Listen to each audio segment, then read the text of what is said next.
Now, to understand logical thinking or informal logic, let's just kind of contrast that with something you may have heard of, something you may have seen. You might have done this in mathematics, and sometimes they do this in ninth grade in New York State. They talk about formal logic, and we have something called formal or symbolic logic. And what formal logic does is it uses a set of symbols, and sometimes they look like algebraic symbols, and it deduces theorems from formulas. That is, it says certain symbols you can infer certain other symbols, and based on that you prove all kinds of things. Now, formal logic, as all logic really, is not concerned with the inferences people actually make in ordinary reason. Rather, it's capturing a formal, a symbolic system. I mean, it is related to people reasoning and whether they're reasoning correctly or not correctly, because you can take English, or the goal was to be able to take English sentences and translate them into that formal language, but once you're in that formal language, you're just manipulating a bunch of symbols. Now, years ago, formal logic was the only kind of logic that was taught in philosophy. But we noticed that we spent a lot of time teaching people these symbolic, mathematical-like rules to follow and getting them to follow this and prove all kinds of things. But oftentimes it didn't help people reasoning in ordinary context. So that's why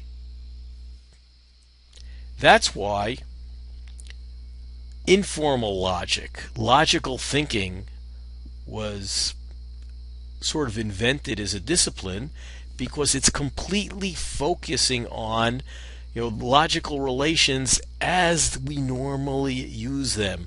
So that is, if we're trying to evaluate somebody's reasoning, whether it's good or bad, or we're actually trying to convince somebody of something, formal logic focuses on just those relations that we need in our ordinary day-to-day reasoning. And it's worth noting that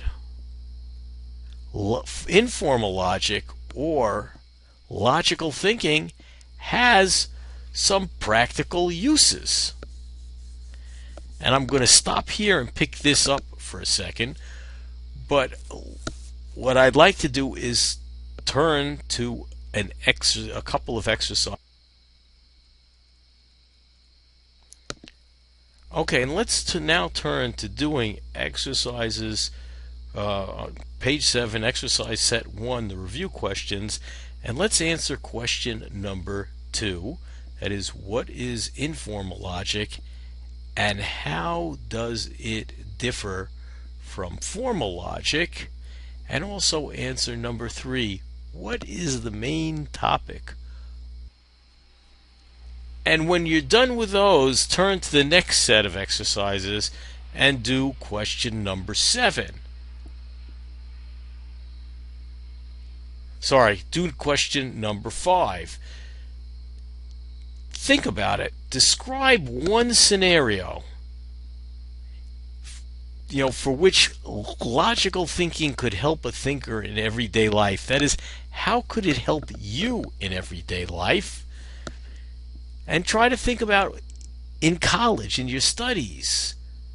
Can you describe a scenario where logical thinking could help you? So that is, answer questions number 5 and number 6 as well in exercise set 2 on page 7.